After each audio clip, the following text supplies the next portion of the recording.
Bom dia, meus irmãos. Graça e paz em Cristo Jesus. Amém? Queridos, há 2 semanas atrás, nós iniciamos uma série de exposições na primeira epístola, na primeira carta de João. Nós tratamos no início dos versos 1 ao verso 4 e hoje nós daremos continuidade. Então, abra, por favor, a sua Bíblia em 1 João, capítulo 1, e vamos ler a partir do verso 5. Nós estamos fazendo séries em paralelo. Eu tenho o privilégio de dividir o púlpito com o reverendo Leonardo. Ele está finalizando o Salmo de Romagem, vai começar a primeira aos Tessalonicenses. Enquanto isso, eu estou expondo com os irmãos 1 João. Tem uma média, segundo as minhas contas, se eu não estiver enganado, de mais ou menos 15 sermões em 1 João. Então, nós estamos bem no início. Você que não esteve aqui no primeiro, é hora de pegar o ritmo dos sermões nessa carta que é maravilhosa e tem ensinamentos preciosos para as nossas vidas. 1 João, capítulo 1, verso 5.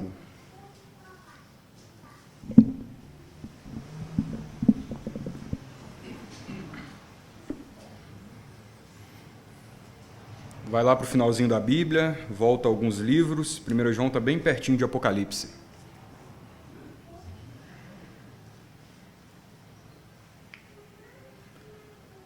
João, capítulo 1, verso 5, escute com fé o que diz a palavra do Senhor.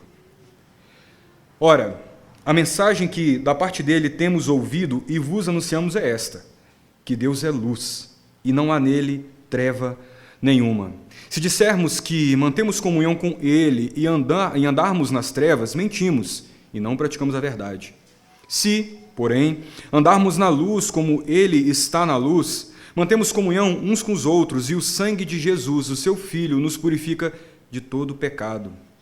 Se dissermos que não temos pecado nenhum, a nós mesmos nos enganamos e a verdade não está em nós. Se confessarmos os nossos pecados, ele é fiel e justo para nos perdoar os pecados e nos purificar de toda injustiça. Se dissermos que não temos cometido pecado, fazemo-lo mentiroso e a sua palavra não está em nós. Vamos orar mais uma vez? Santo e bendito Deus, a Tua palavra está lida e disposta diante de nós. E pedimos, meu Pai, que o Teu Santo Espírito nos conceda graça na exposição, no ensino e na instrução da Tua igreja. Te louvamos, meu Pai, porque o Senhor usou o Teu servo, o nosso irmão João, para deixar-nos estes ensinamentos divinamente inspirados. Mas eu nada tenho para oferecer ao Teu povo, senão aquilo que vem do Senhor.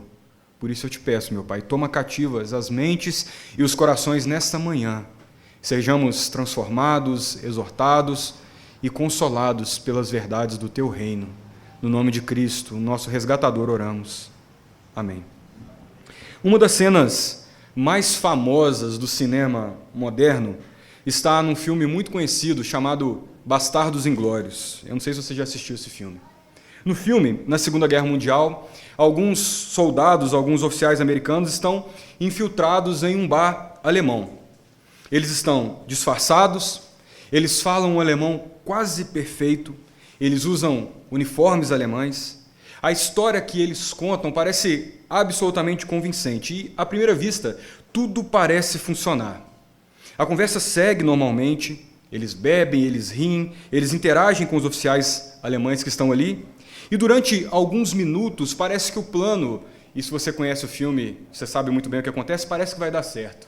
Ninguém percebe nada.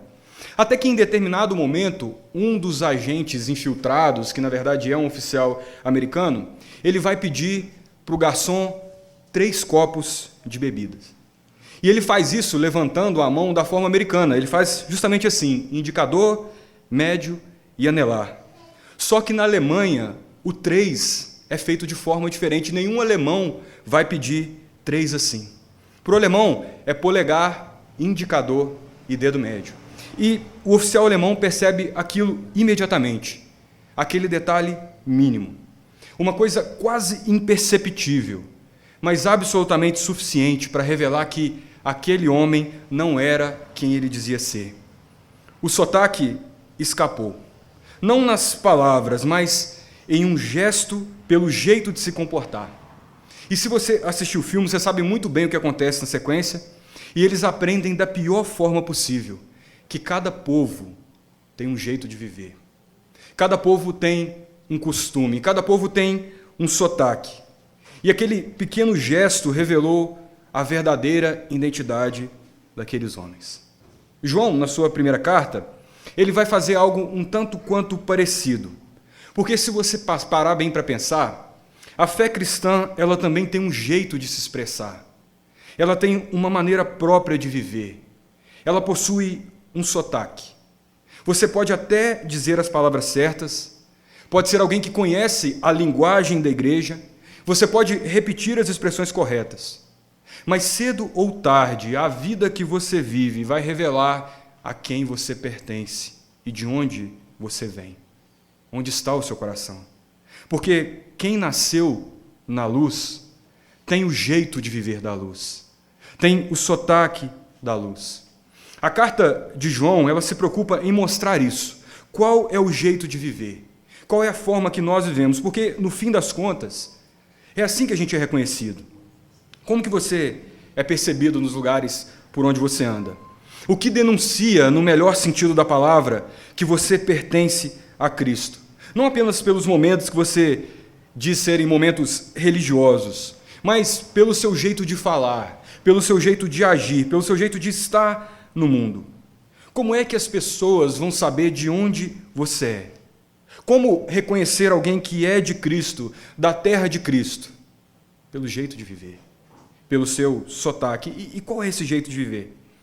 João vai dizer que envolve viver no país da luz. Nós vivemos de tal maneira que nós sejamos reconhecidos como pessoas que pertencem ao reino de Cristo. No sermão passado, eu expliquei aos irmãos que ao longo dessa carta, João vai apresentar para nós 3 testes, 3 exames espirituais para qual cada leitor, cada crente é chamado a passar, para que ele verifique, para que faça um autoexame e descubra se de fato se encontra entre os discípulos de Cristo. E hoje, passado o prelúdio dessa carta, nós começamos a lidar com esse primeiro teste, esse primeiro exame, esse primeiro teste de jeito, de sotaque, o teste moral. E é justamente o que nós veremos nestes versículos. Hoje, em resumo, nós vamos ver que quem é de Cristo se comporta, vive, fala e anda como quem é da luz, embora ainda seja um pecador. É isso que nós vamos ver hoje. E para lidar com essa verdade de forma mais clara, eu vou organizar com vocês o texto em 4 movimentos, em 4 pontos que nos ajudam a caminhar didaticamente por essa passagem. O primeiro deles é o que João diz: Deus é luz e não há nele treva nenhuma. Se você estava aqui no último sermão, você ouviu como João iniciou essa carta. João faz questão de expor de forma categórica a historicidade da fé cristã e a sua importância, a importância da realidade factual e histórica da encarnação. Porque, irmãos, o cristianismo não é apenas um conjunto de leis morais e ensinamentos. João faz questão de mostrar isso. O centro da nossa fé é uma realidade histórica. É a realidade que o Filho eterno de Deus se fez carne e andou entre nós. E você se lembra, foi isso que João afirmou. Ele diz, olha, nós vimos, nós ouvimos, nós contemplamos, nós tocamos a fé. Nós tocamos o Cristo. Portanto, a fé nasce de um acontecimento real e não de uma ideia etérea, subjetiva. E agora João começa a dizer qual é a mensagem que procede desse encontro que ele viu, ouviu e tocou. Ele vai dizer, que mensagem é essa? Que mensagem emerge desse encontro com Cristo? E ele escreve, olha, esta é a mensagem. Isto que eu vou expor a partir de agora é a mensagem que dele ouvimos e vos anunciamos. Ou seja, o que João está comunicando não vem da cabeça dele, não é invenção dele, como acontece com tantos pregadores que falam coisas por conta própria. A mensagem que João ouviu e a que agora ele anuncia vem da parte de Cristo. Então João nos apresenta o conteúdo dessa mensagem. Ele diz, Deus é luz. E a pergunta que surge é, o que João está querendo dizer com isso? Irmãos, luz é uma figura muito importante na Bíblia. Se você tem alguma familiaridade com as Escrituras, você sabe disso. A luz sempre, irremediavelmente, vai estar ligada a elementos como a verdade, como o amor, a pureza, a comunhão. Por outro lado, de modo diametralmente oposto, as trevas sempre aparecem ligadas a coisas absolutamente negativas, ao pecado, à maldade, à vergonha, à transgressão, ao inferno. E a Bíblia afirma em muitos lugares que Deus é luz. O salmista diz que Deus se cobre de luz como um manto. Se você se lembra, durante o ministério de Jesus, no Monte da Transfiguração, Jesus se manifesta a sua glória de modo especial. E como isso acontece? Por meio de uma luz extraordinária, de algo que não era comum, tão branca como nenhum lavador desse mundo poderia alvejar. O Salmo 36, que nós lemos agora há pouco, vai dizer que a luz vem de Deus e por ele nós vemos a luz. Ou seja, a luz é um tema recorrente na Escritura. Deus está cercado, envolvido, associado à luz. Só que o que exatamente isso quer dizer? Porque essa expressão, nesse texto em especial, ela tem alguns sentidos, ela tem algumas conotações, e em especial são duas. A primeira é essa: luz como fonte do saber. Luz como fonte de conhecimento, a ideia de iluminar, de clarear sobre aquilo que estava em trevas, trazendo um entendimento que antes nós não tínhamos. Então, quando João diz que Deus é luz, ele também está dizendo que é na luz de Deus que todas as coisas se tornam inteligíveis. É nessa luz que tudo se torna compreensível. É por causa de Deus que o mundo pode ser compreendido da maneira correta. Seja você cristão ou não, você só consegue entender algo da realidade que o cerca, porque Deus se revela, porque Ele criou um mundo que pode ser compreendido e apreendido a partir da sua luz. Então Deus, por sua ação, Ele vai tornar possível que a gente conheça, que nós compreendamos as coisas. Pense, por exemplo, numa experiência simples, de tentar andar no escuro. Já fez isso em casa? Porque por mais que você seja um profundo conhecedor da geografia do seu lar, e você se considere um excelente navegador na escuridão, vez ou outra você vai topar com o dedinho na quina. Você vai pisar num brinquedo de criança. Você pode dar de cara com a parede, mesmo que você conheça bem o ambiente. E é exatamente essa ideia bíblica. Já pisou num Lego? Dói demais, né? Eu vi gente rindo aí, porque é isso mesmo. E a ideia é essa. A ideia bíblica é que Deus é luz e por meio da sua luz, o ser humano ele consegue enxergar, ele não apenas mais tateia, mas ele entende o mundo, ele trabalha ainda que imperfeitamente, ainda que de forma muito primária, ele compreende a realidade. Porque Deus é luz. E Ele nos permite ver todas as coisas a partir da sua luz. C.S. Lewis diz algo muito interessante sobre isso. Ele afirma o seguinte: olha, eu creio no cristianismo, assim como eu creio no sol nascente. Não porque o vejo, mas porque por meio dele eu consigo ver todas as outras coisas. É a luz de Deus que permite que os nossos olhos, que os nossos corações e que as nossas mentes, os nossos sentidos percebam, compreendam a realidade desse mundo. Esse é o primeiro sentido, por assim dizer, algo que traz entendimento, clareza, conhecimento, verdade. Só que também tem um sentido muito importante. Luz vai evocar também a ideia de justiça, de pureza, de santidade. Nós lemos, por exemplo, no livro do profeta Isaías, quando ele chega no templo do Senhor, os anjos proclamam: Santo, Santo, Santo. E não raras vezes a gente ouve essa palavra santo e pensa apenas no sentido de moralmente bom. Só que, irmão, santidade é algo muito maior do que isso. Você sabe muito bem, a palavra santo significa separado ou completamente distinto. E o que a Bíblia vai nos dizer é que Deus é totalmente distinto da sua criação. Totalmente outro, totalmente separado. Isso não quer dizer que ele não se relaciona com o mundo, mas quer dizer que ele não é medido pelos padrões do mundo. Deus é absolutamente único. E muitas vezes nós temos uma ideia equivocada sobre isso. A gente pensa que existe um padrão de santidade. Às vezes a gente pensa isso, que santidade é um padrão moral tão somente, um padrão onde a gente pensa nele, e Deus simplesmente vai e se encaixa num padrão de santidade, como se Deus fosse santo, porque ele corresponde a um padrão. Mas a Bíblia ensina o contrário. Não é isso. Não é que Deus se adequa a um padrão de santidade ou um padrão moralmente bom. Não. Deus é o próprio padrão. O que ele é o que ele faz, o seu próprio ser, vai definir para nós o que é justo, o que é belo. Beleza, inclusive. É um critério objetivo definido por Deus. O que é bom e o que é puro. Porque ele é luz. E é diante dele, é a partir dele, é com base nele que todas as coisas são medidas. Toda pureza, toda justiça, toda santidade serão e precisam ser avaliadas em relação a Deus. É por isso que o apóstolo João ele diz que Deus é luz e todas essas ideias estão presentes. E você deve se lembrar que o próprio Senhor Jesus ele vai dizer algo muito parecido quando ele proclama: eu sou a luz do mundo. Ele estava exatamente dizendo essas coisas, trazendo essas conotações. A Bíblia diz que quem está em Cristo também é assim. A Bíblia diz que em Cristo estão escondidos ou alicerçados todos os conhecimentos de Deus, todos os tesouros da sabedoria, ao mesmo tempo que ele afirma que nele está a pureza.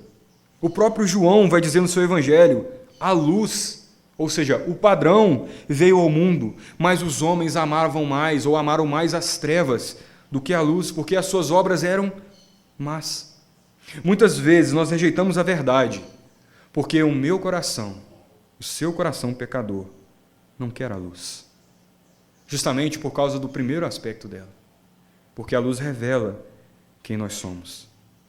Percebe que essas duas ideias caminham juntas?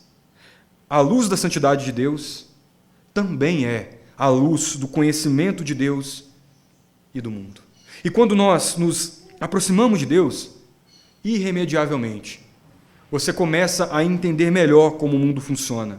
Você começa a entender melhor a vida debaixo do sol. E, ao mesmo tempo, a gente aprende a viver de uma maneira correta diante dele.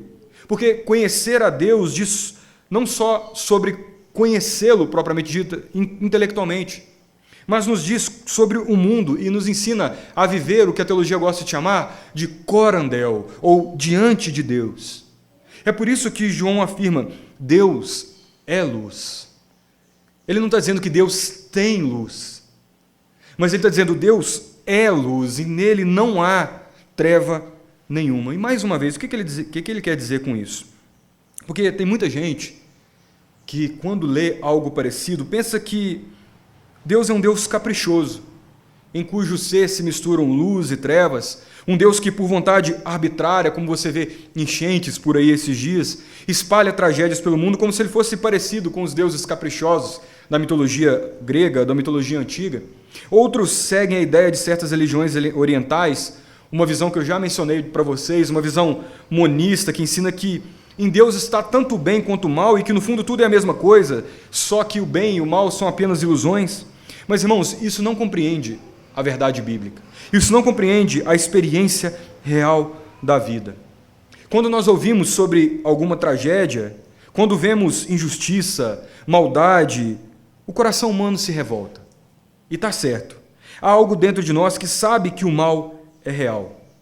Mas é importante que você entenda uma coisa: o mal não procede de Deus, porque dele ou nele não há nenhuma treva. João é claro: nele não há treva nenhuma. Em Deus não há mentira, não há engano, não há injustiça, não há maldade alguma, porque Deus, João está dizendo, é luz. Então, o apóstolo exilado, ele começa a nos mostrar algo muito importante. Quando andamos na luz, nós refletimos o padrão do próprio Deus. É interessante que Jesus disse duas coisas. Ele fala: primeiro, eu sou a luz do mundo. Depois ele diz: vós sois a luz do mundo. Só que a nossa luz, ela não é espontânea. Ela não é inerente. A nossa luz, ela é derivada. É uma luz reflexa. Ela aponta para quem Deus é. E é exatamente isso que nós veremos agora. Depois de afirmar que Deus é luz, João passa ao próximo ponto. Se Deus é luz, e se estamos em Cristo, nós andaremos na luz. Olha para mim, aí para o verso 6, por favor.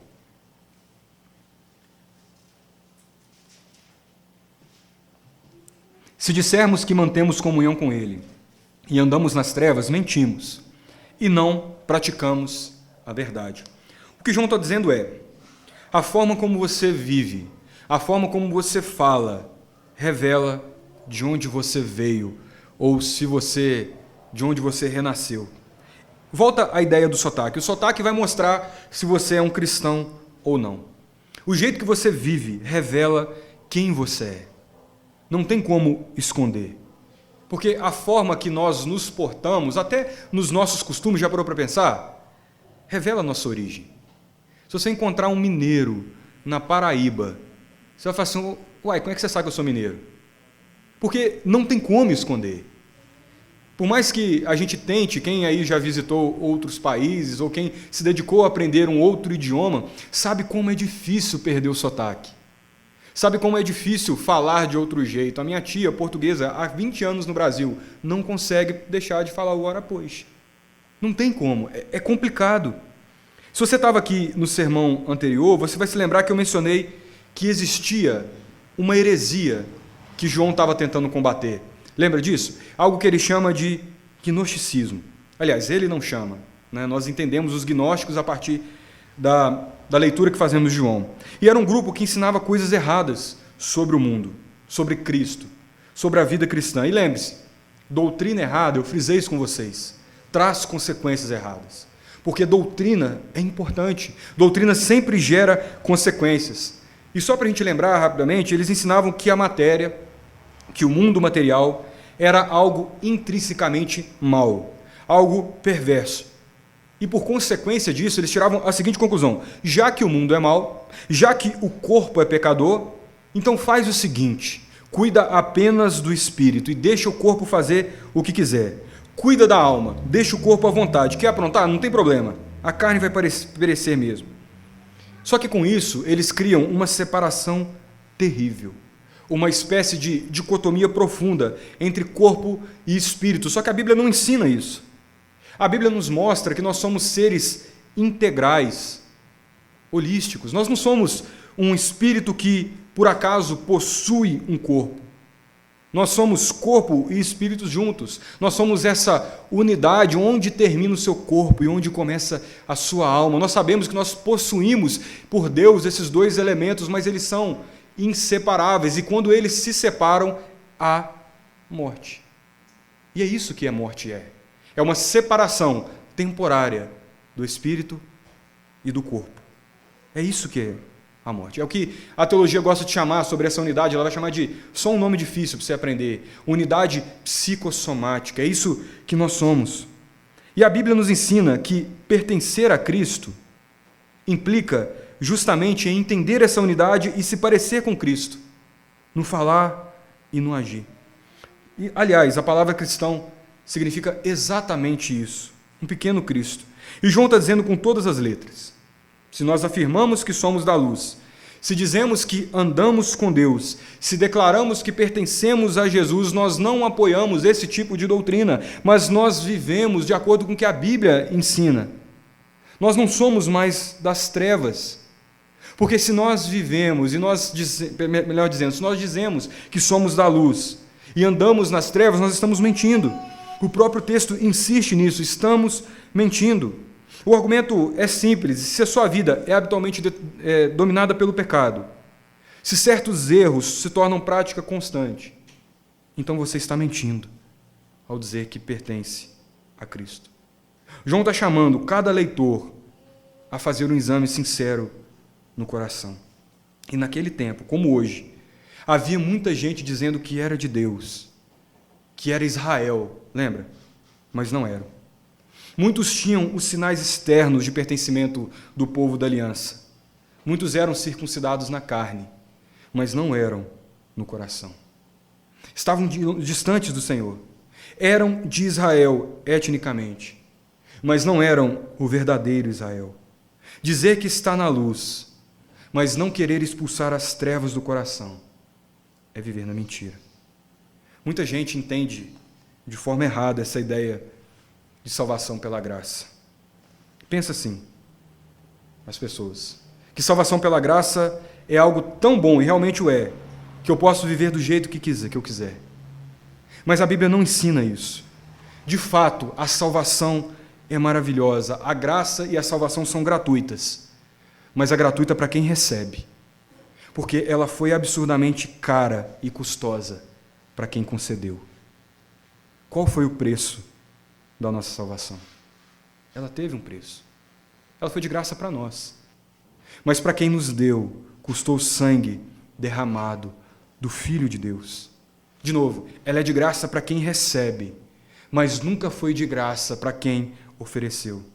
Hoje, no nosso país, na nossa cidade, o número de pessoas que se identificam como cristãos é enorme. Muitos se dizem católicos romanos, outros evangélicos, mas quando a gente olha ao nosso redor, nós não vemos necessariamente uma multidão andando na luz, amando a lei de Deus, vivendo para o Senhor. Muita gente diz que é cristão, mas não se importa com a lei de Deus, nem com o povo de Deus. E sabe, talvez enquanto você ouve isso na sua mente, você já está fazendo uma lista.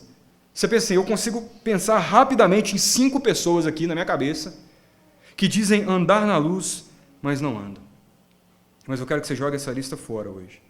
Porque quando a gente ouve um texto como esse, a nossa tendência é pensar em fulano. E João quer que você olhe para o seu próprio coração. A sua vida é marcada por andar na luz? Ou você ainda vive escravo das trevas? Eu digo isso, e todo sermão é pregado primeiro para o pregador. Há progresso na sua vida? Há crescimento espiritual? Ou nós estamos nos mesmos lugares de 10 anos atrás? Pense nisso de forma concreta. Será que seu marido ou sua esposa assinaria embaixo de uma declaração sua dizendo que hoje você está mais parecido com Cristo do que você estava 5 anos atrás? Será que quem mais convive com você confirmaria isso? Porque se alguém diz pertencer a Cristo e andar na luz, mas continua vivendo nas trevas, está enganando, é o que o texto vai dizer, a si mesmo. E eu preciso que você perceba que isso é um perigo para as nossas almas. É um perigo enorme para o nosso coração. E, de novo, eu lembro que o sermão é para mim também, para uma mudança nas nossas vidas a partir de hoje. Dizer que conhecemos a Cristo, mas não andamos na luz, é algo espiritualmente gravíssimo. No outro sermão, nós falamos também sobre a ideia que circula por aí, do chamado crente carnal, lembra? É uma noção muito difundida em certos ambientes. A ideia de que você pode ser salvo, pode passar a vida inteira na igreja, mas não crescer espiritualmente, não amadurecer, não mortificar o pecado. É aquela ideia de que você tem Jesus como seu Salvador, mas não tem como seu Senhor, e está tudo errado. A gente falou bastante sobre isso, sobre a ideia de que alguém poderia permanecer décadas como um bebê espiritual, mas isso não é bíblico. O que João está dizendo é muito claro, aquele que não cresce é porque nunca foi. Cristão cresce, cristão amadurece. Crentes tentam viver na luz. E há um resultado muito concreto disso que aparece no verso 7, veja. Se, porém, andarmos na luz, como Ele está na luz, mantemos comunhão uns com os outros. E perceba como isso é interessante. A nossa tendência individualista dos tempos pós-modernos que a gente vive é pensar assim, não, eu estou bem com Deus. Só que João nos mostra que andar na luz nunca, irmãos, é algo individual, em si mesmado. Se você anda na luz, isso necessariamente aparece nos relacionamentos horizontais. Isso escapa para toda a vida, isso reverbera na forma como você trata as pessoas. O resultado de andar na luz é comunhão uns com os outros, e essa comunhão é algo muito mais profundo do que uma simples reuniãozinha, do que uma simples socialização. É muito mais do que simplesmente aprender a conviver em grupo. Não nos matar é simples, às vezes, mas é uma possibilidade real de ter o coração unido a irmãos e irmãs que compartilham da mesma fé. É isso que o texto está dizendo. É uma relação vertical com Deus, refletido de forma horizontal e bela na vida da igreja. O problema, irmãos, é que muitas vezes a gente começa a comparar a nossa luz com a luz dos outros. A gente olha para as pessoas e pensa, não, perto daqueles ali, a minha luz está até boa, assim, mas desse de cá não dá nem para chegar perto. Só que isso é como comparar a luz de lamparina com luz de vela. Todas são fracas perto da luz do sol. Entenda, diante da luz de Deus, todos nós, mais uma vez, todos nós somos luz derivada, e é justamente por isso que nós precisamos da comunhão uns com os outros, uns dos outros. É vivendo juntos, tratando uns aos outros, que crescemos nessa comunhão que João está falando. Quando nós olhamos para a luz de Deus, nós percebemos que estamos todos no mesmo lugar, encerrados debaixo da mesma sentença. Quando você se compara com a santidade de Deus, vai desaparecer qualquer espaço para orgulho. Some qualquer possibilidade de se achar superior, porque você entende, eu dependo completamente dele. Há um teólogo que eu consultei que costuma dizer, o terreno é plano aos pés da cruz. Ninguém está mais alto, ninguém está mais perto, ninguém está mais distante. Todos nós carecemos igualmente da mesma graça. O terreno é plano aos pés da cruz. É justamente por isso que a gente tem que ter comunhão. Porque todos nós temos a mesma necessidade, mas, sobretudo, nós temos a mesma solução, porque temos o mesmo Senhor. Os gnósticos, contra quem João escreve, eles pensavam justamente o contrário. Eles se julgavam seres iniciados, seres mais espirituais, mais iluminados, mas João ensina algo profundamente diferente. Quem anda na luz não pode se achar melhor, porque entende que não é nada por si mesmo. Não consegue. E João continua algo que eu preciso que você preste atenção agora. Me ouça com seu coração, porque a partir de agora ele vai explicar algo que caminha de mãos dadas com essa ideia de andar na luz.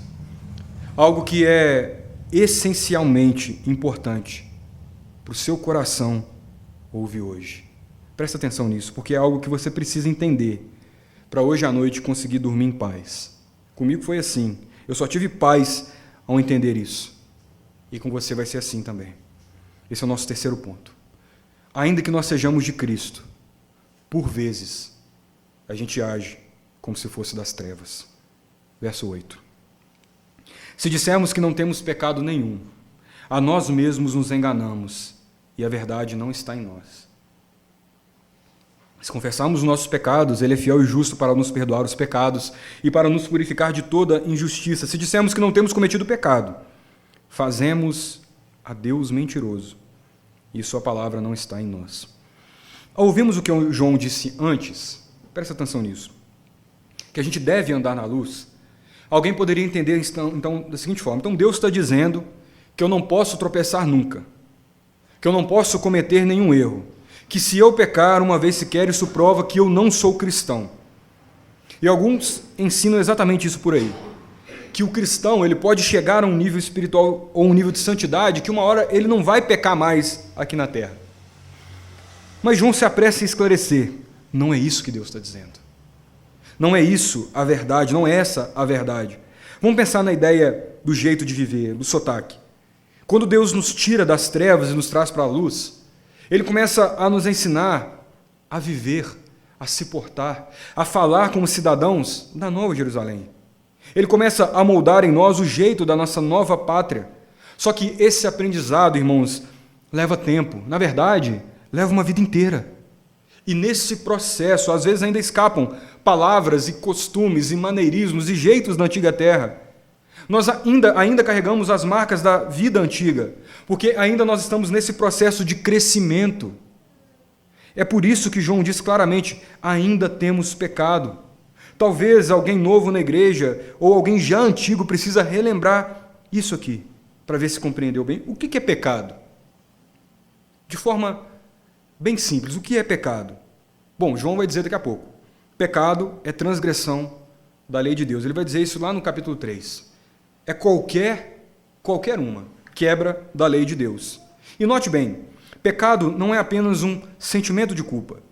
Não é algo meramente subjetivo. Às vezes a gente trata assim, não, se eu fiz algo, não me senti mal, então não foi pecado. Então está tudo bem. Mas a Bíblia não define pecado a partir do que a gente sente. Pecado é objetivo. Ele é medido, como eu disse no início, por um padrão fora de nós, o próprio Deus. O Deus revelado na sua própria lei. Então pecado é toda a quebra dessa lei, intencional ou não, consciente ou não. Imagina que você está, dirigindo pela estrada daqui para São Paulo a 180 por hora. Ninguém vai fazer isso, claro. Mas o guarda te para e diz assim, olha, está errado isso aí. Você fala, seu guarda, eu não sabia que existia um limite de velocidade. Você acha que ele vai dizer assim, então pode ir embora, vá em paz. Claro que não. Talvez ele vai te dizer, olha, o desconhecimento da lei não vai te eximir da responsabilidade. E com a lei de Deus é algo semelhante. É um padrão objetivo, você pode conhecê-la ou não, mas ainda assim é chamado a responder a ela. É isso que Romanos fala no capítulo 1. E quando a gente não responde perfeitamente, nós somos transgressores da lei de Deus. Isso é pecado. E foi assim desde o começo com nossos primeiros pais, Adão e Eva. O pecado, ele faz parte da condição humana caída. Nascer humano neste mundo é nascer pecador. O Salmo 51, que nós lemos na liturgia, Davi confessa, olha, em pecado eu fui concebido. Davi não se tornou pecador quando ele quebrou a primeira regra. Ele quebrou a primeira regra porque ele já havia nascido pecador. Cometer pecados não significa apenas, irmãos, fazer coisas erradas. A Bíblia nos ensina que nossas palavras também podem ser pecaminosas. Ela nos ensina que as nossas omissões são ou podem ser pecado. Cada mandamento não apenas proíbe algo para nós, ele ordena alguma coisa. Porque obedecer não é apenas evitar o mal, mas também praticar o bem que Deus exige. E o ensino vai ainda mais fundo. Jesus vai aprofundar algumas coisas, por exemplo, no Sermão do Monte. Ele mostra que o pecado não está apenas nas ações externas, mas também nos pensamentos, nos desejos. Adultério não é apenas deitar-se com alguém que não é seu cônjuge. Envolve olhares, desejos. Assassinato não é apenas rachar a cabeça de alguém com um machado. Envolve odiar, cultivar o ódio no próprio coração. É por isso que pecador não é apenas aquele criminoso que merece prisão perpétua. Pecador somos todos nós, ainda que não tenhamos feito nada, que nos torne merecedores de prisão perpétua. E nesse sentido é que João afirma, se dissermos que não temos pecado, ele não está falando de um errinho ocasional, não é isso. Ele está falando de uma condição humana. Se você afirma que não pertence a essa condição, você está se enganando, e a verdade não está em você. E auto-engano é algo profundamente trágico. Imagine que alguém está caminhando nos trilhos de um trem. Você está no trilho, o apito soa atrás, o chão começa a trepidar, e ainda assim você diz para si mesmo, não deve ser um trem. Qual é o resultado? É trágico, é virar estampa de camisa, como dizem por aí. É exatamente isso que a gente faz quando ignoramos a realidade do nosso pecado. O trem está vindo, o apito está soando, o chão está tremendo, e a gente finge que não é com a gente. E João está nos alertando. Pare de dizer que você não é um pecador miserável. Pare de fingir que você não tem problema. Mas talvez isso apareça de forma diferente na vida de alguns. Às vezes, especialmente entre aqueles que tiveram o privilégio de crescer na igreja, pessoas que sempre estiveram perto de Deus, que nunca cometeram pecados socialmente escandalosos, têm dificuldade de admitir isso diante de Deus. O quanto também precisam desesperadamente da graça. Mas entenda, a questão não é se você foi tão mal quanto outra pessoa. Não é o quanto você andou longe ou quão perto você sempre esteve de Deus. A questão é quem você é, por natureza. Todo ser humano está encerrado na mesma condição, porque o terreno é plano aos pés da cruz. Estamos todos juntos aqui, necessitados da mesma graça. Verso 10.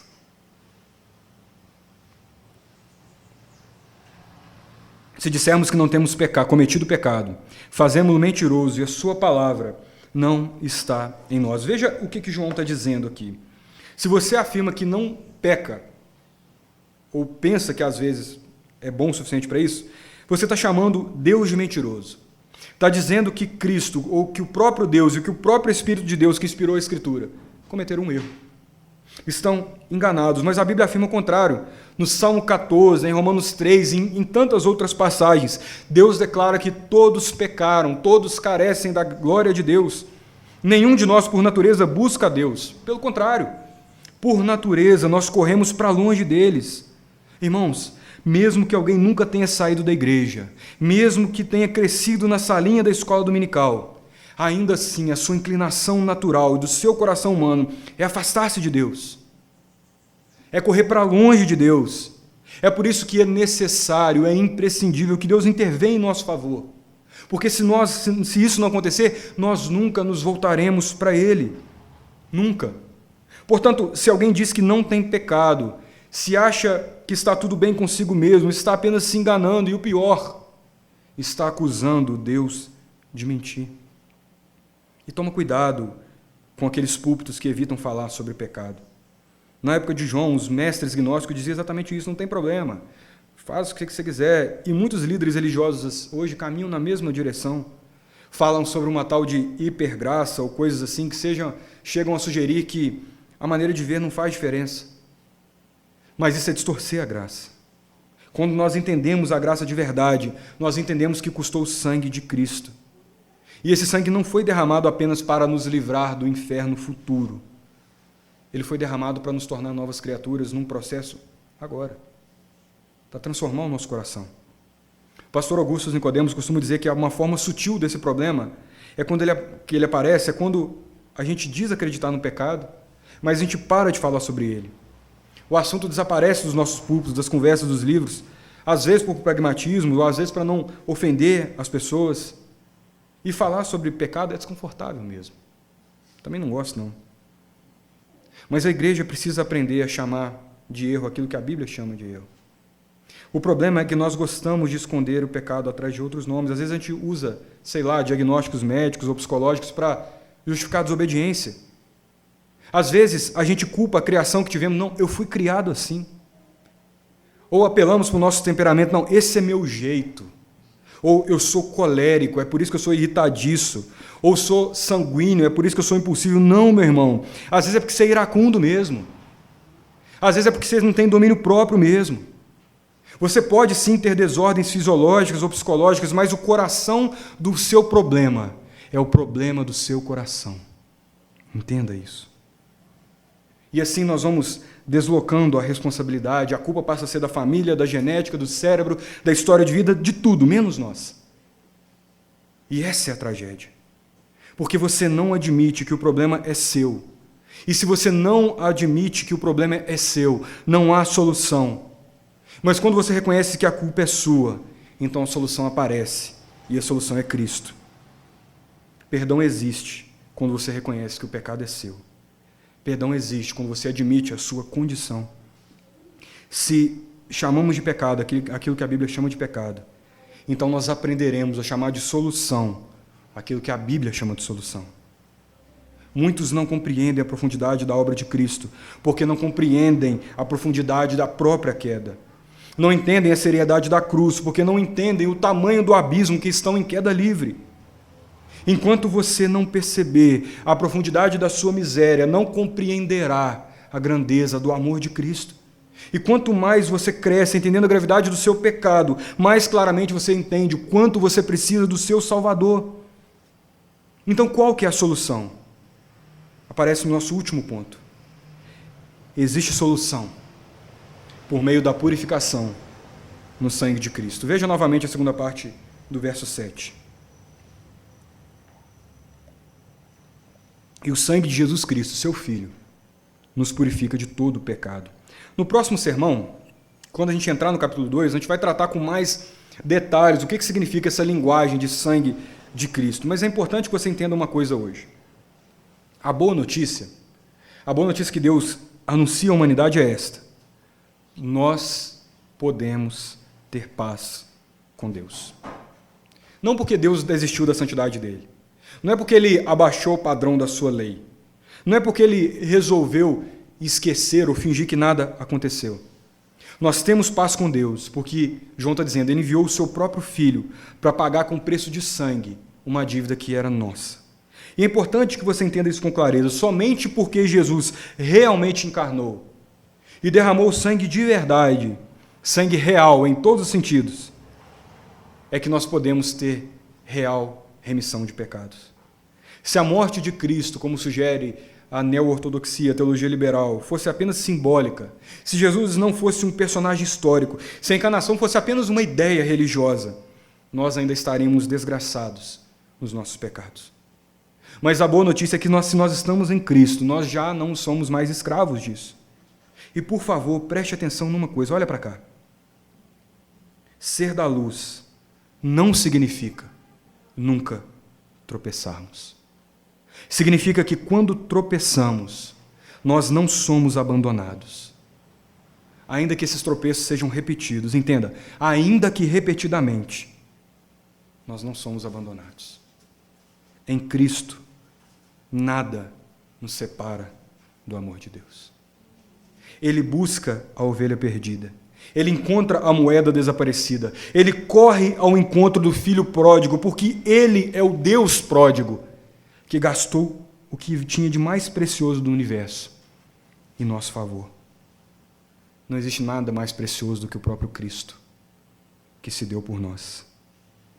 Ele cuida da gente. Ele perdoa o mais vil pecador, o traidor mais contumaz. Ele salva o pior tipo de gente. Esse é o nosso Senhor. E o caminho que Deus nos deu para lidar com isso é a confissão. Olha os versos 9. Se confessarmos os nossos pecados, Ele é fiel e justo para nos perdoar os pecados, nos purificar de toda injustiça. Meu irmão, minha irmã, presta atenção. Andar na luz faz você enxergar o pecado com mais clareza. Foi exatamente o que aconteceu com Isaías, quando ele viu o Senhor assentado num alto e sublime trono, cercado de santidade.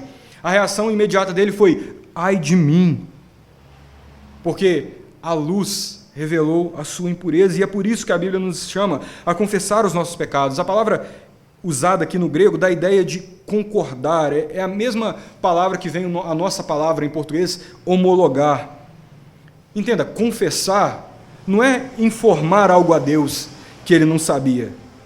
Deus não está arrancando a confissão de um pecador para descobrir o que você fez. Confessar é concordar com Deus. É dizer: Senhor, o que o Senhor disse que é pecado, eu reconheço como pecado. Eu concordo. Então me perdoa, porque eu tenho errado frequentemente. Foi exatamente o que Davi fez no Salmo 51, que nós lemos no momento de confissão. Para que sejas tido por justo no teu falar e puro no teu julgar. Ele concordou com Deus. E João está dizendo algo extraordinário: Deus é fiel e justo para nos perdoar. Você já ouviu isso muitas vezes, você já repetiu isso muitas vezes. Talvez você diga com frequência, mas você sabe o que significa Deus ser fiel? Irmãos, fiel significa que Deus cumpre as suas promessas. Ele é fiel ao seu pacto, não porque simplesmente Ele gosta muito de você. Ele gosta, mas é porque Ele prometeu. Nietzsche, num texto chamado Genealogia da Moral, ele vai dizer que toda promessa carrega em si uma espécie de mentira ou de impossibilidade. Só que a Bíblia inverte esse problema filosófico. Ela diz: Deus não é homem para que minta. Essa é a verdade. Deus não é como você ou como uma pessoa que está na sua frente, que promete e depois volta atrás. Ele não é assim. Ele prometeu que todo aquele que vem a Ele não será lançado fora. Ele prometeu que todo aquele que crê no Filho tem a vida eterna. Possui a vida eterna. É por isso que você pode ir a Deus com o seu pecado, porque Ele prometeu te receber. E João também diz: olha, Ele é justo para nos perdoar. Isso pode parecer estranho à primeira vista, afinal, justiça não seria punir o culpado? Como que pode ser justo perdoar quem errou? E a resposta é simples e gloriosa: Deus é justo, porque Deus não cobra a mesma dívida duas vezes. Imagina que alguém cumpriu um crime, agora é 40 anos, né? Depois de sair da cadeia, ele é preso pelo mesmo crime. No direito a gente chama isso de bis in idem, a dupla imputação. O que você diria disso? É injustiça. O crime já foi pago. É a mesma coisa. Os nossos delitos foram pagos na cruz. Cristo levou sobre si a penalidade que era nossa. Por isso que quando você chega diante de Deus, não por seus próprios méritos, mas confiado na obra de Cristo, Ele não vai exigir pagamento novamente. A promissória foi rasgada, o escrito de dívida foi incinerado, e essa é a boa notícia do Evangelho. Não há perigo nenhum de um perdoado ser condenado. Então descanse. Mas alguém pode perguntar: se Cristo já pagou tudo, por que ainda a gente precisa confessar pecado? Porque quando Deus perdoa por meio de Cristo, nasce para nós uma doutrina chamada doutrina da adoção. Uma doutrina maravilhosa. Porque a salvação é um perdão judicial, é um decreto forense, mas ela também é uma relação familiar. E em uma família, o pecado destrói muita coisa, mas não destrói a filiação. Ele afeta o relacionamento.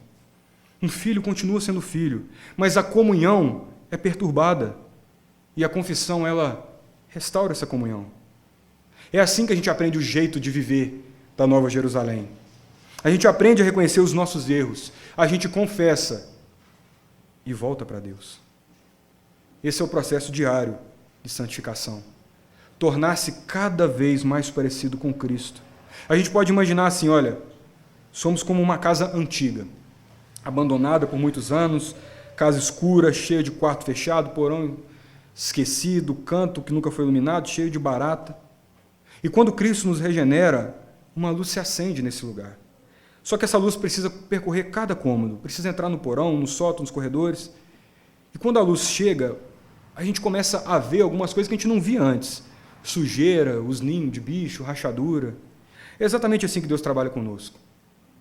Ele vai iluminando os cantos do coração, trazendo luz ao que precisa ser tratado. Esse processo às vezes dói, mas é necessário e é bom. Pastor James Boyce ele diz algo muito sábio. Olha, quando Deus se torna luz na vida de alguém, ele começa a expor as trevas. Lugares escuros vão sendo limpos e se tornam frutíferos. Isso não faz a pessoa pensar que é cada vez melhor. Pelo contrário, quanto mais ela cresce em santidade, mais sensível ela se torna ao próprio erro e mais humilde ela se torna, porque ela é mais dependente da graça. Existem também alguns equívocos que a gente precisa evitar sobre confissão. Um deles é pensar que Deus só vai perdoar se você fizer uma lista com cada pecado com precisão absoluta. E não é assim. Isso transformaria a confissão numa espécie de obra meritória. Até porque isso é impossível. Você nem sabe todos os pecados que você cometeu. Você não é capaz de listar. Muitos estão ocultos até de você mesmo.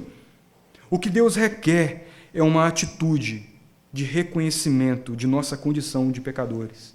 Cada vez, não importa quantas vezes você pecar, volte para Cristo. Não abandone a comunhão. Deus quer esse coração quebrantado, que reconhece a condição e volta continuamente, repetidamente para Cristo. Quanto mais você expõe seu coração, por exemplo, à pregação, mais você vai percebendo essas coisas.